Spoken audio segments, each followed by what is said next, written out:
আচ্ছা, প্রশ্নটা হচ্ছে কোনো আসলের 3 বছরের সরল মুনাফা ও আসলের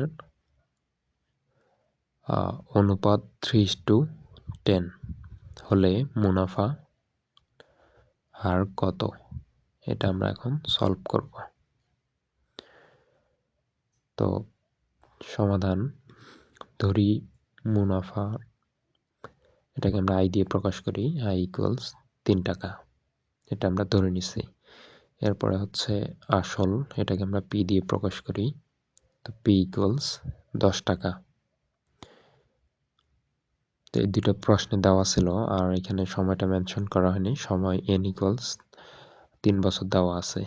আর এরপরে হচ্ছে মুনাফার হার আর ইকুয়ালস হোয়াট, অর্থাৎ এটা আমরা বের করব। এখন আমরা জানি মুনাফা আই ইকুয়ালস পি এন আর বা পি আর এন। তো এখান থেকে আমরা লিখতে পারি R equals I by P N.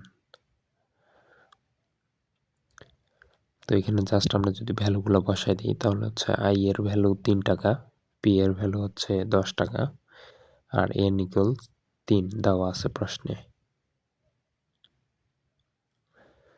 তো এরপরে হচ্ছে আমরা এখানে আর ইকুয়ালস 1/10 এটা পাচ্ছি।